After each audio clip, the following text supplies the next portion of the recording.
the new Penguin show on HBO Max is pretty good, in my opinion. I think it captures the super villainy of the Penguin. I thought his performance, Colin Farrell's performance in the Batman, was good. I mean, he is there for like, I don't know, a total of 20 minutes, but he does a good job of being the gangster, the Penguin gangster. I mean, if we compare him to like Danny DeVito's, he's more of like a campy version of it. But I think the Penguin here, Colin Farrell's the Penguin, or Matt Reeves, I should say, right? I did go back and watch the Batman to catch up on how good this, or how it would connect, how well it would connect. I'll first break down the episode a little bit, and then I'll go into like I'll give my thoughts as we go along, and then I'll talk about spoilers. Episode 3 is right around the corner, and then if I get to episode 2, I'll just keep it in the same video. So anyways, episode 1 starts off exactly 1 week after the Batman ends, and I don't think I think the Batman is a really good movie in terms of rewatchability. I mean, I think we all agree that like there are some parts you can just rewatch over and over, but it does, for me, just kind of slows down in some parts, and I'm just kind of like, can we get to the good parts? I mean, when Robert Pattinson or Bruce Wayne is in the suit, like that's some good part. I mean, the highlights was the car chasing with the Penguin. I mean, the dude took a beating. I wonder if that had anything to do with his leg, like if it made it worse.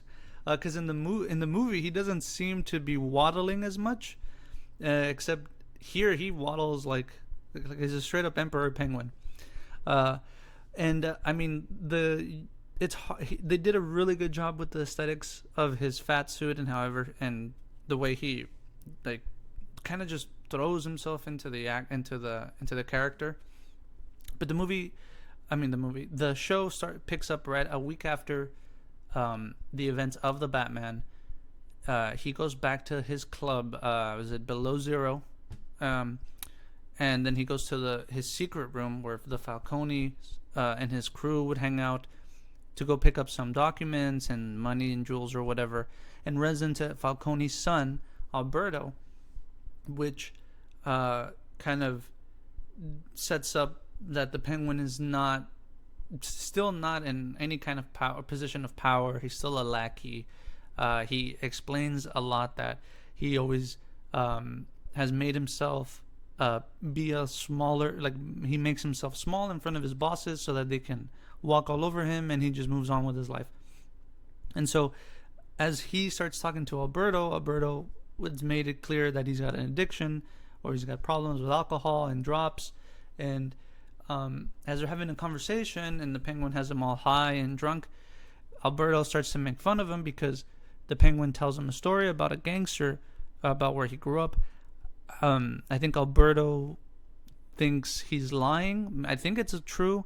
I thought that maybe he was. I think he was being genuine, and so I don't think he likes being called a liar, because he does lie a lot. And when he does get called out on it, he runs with it, just this huge web of lies. And I think Colin Farrell really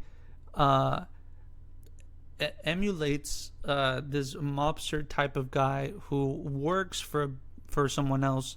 In terms of like who I would compare it to is like Tony Soprano.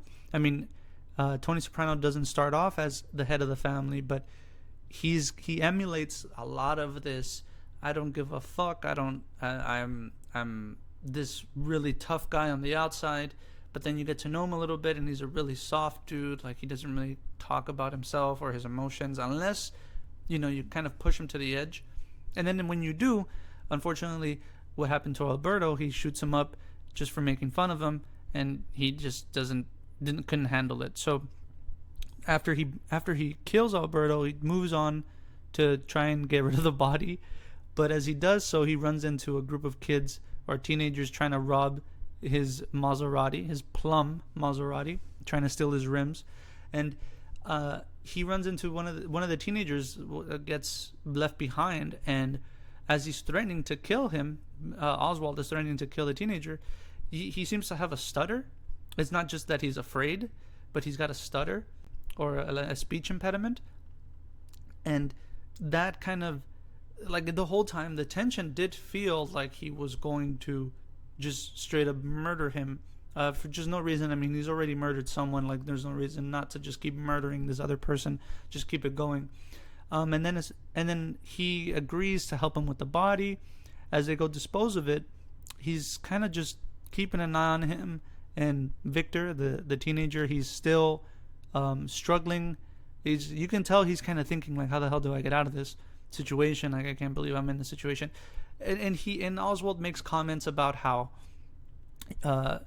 during the movie of the Batman, when the Riddler flooded most of the city where he lived, it ended up being flooded and destroyed, and it isn't made clear that Victor has any family or friends for that matter. So he seems to be kind of just living wherever. They haven't really gone into his backstory. I mean, it is the Penguin, so just a little bit of foreshadowing. It does feel like Victor is going to die by the end of the show. But anyways, along with the first episode, he does threaten to kill him as they get rid of the body. But Victor kind of convinces him. He's like, "Hey man, like, of course I want more for my life, but you're not gonna give me a chance." And so I guess Oswald sort of sees something in him and is like, "All right, I'll give you a shot, but if you fuck it up, I'll get you like a fish," and things like that. You know, all the Penguin puns. And so after that, they go visit the family, and that's when the Penguin is told, "Hey, you're gonna have to shut down operations because after the flood, most of the stuff got damaged and business isn't booming as it used to."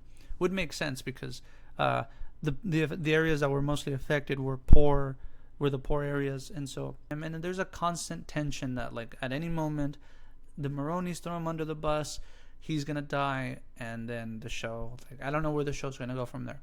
I mean, we're right around the corner from episode 3. So I'll just give my final thoughts on the second episode. I'll also give it a 7.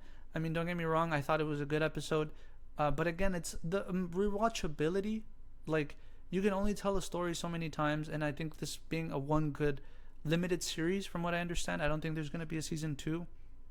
There needs to be some dramatic endings for most people. Like, people need to die, in my opinion. Like, if someone dies, then that's good because it just lets us know, like, people aren't safe.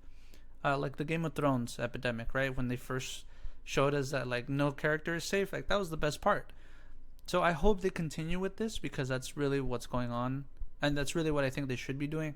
And, you know, I would recommend watching The Sopranos, you know, if you want more of this, like, same kind of emulation of being a mob, like a mafia type of character. And again, like, nobody said the word mafia or mob is never used because you're not supposed to. It's just the family. But obviously everyone outside of that knows it's a mob, organized crime. It's funny, they make some jokes. Like, what's the difference between the government and the mafia? One of them is organized. I think that's what he said. I thought it was funny. I mean, I got it. It was funny. The other one was, you know why... you know why birds never fly towards the ocean or some shit? Something about they become seagulls? I forgot. I don't know. It was a funny joke. That was a funny dad joke. But yeah, so I give it a 7. I'm looking forward to episode 3. I mean, it's something I look forward to because, I mean, it is a good show, really well produced. They're doing such a good job. Like, here on the screen I have, like, the major, like, they did incorporate the elements of the movies really well, and that's what I really loved, because it wouldn't work if they didn't fold that in here, because there are things that, like, need to make sense for this show to go on. And of course the Batman is nowhere to be seen, which is absolutely fine.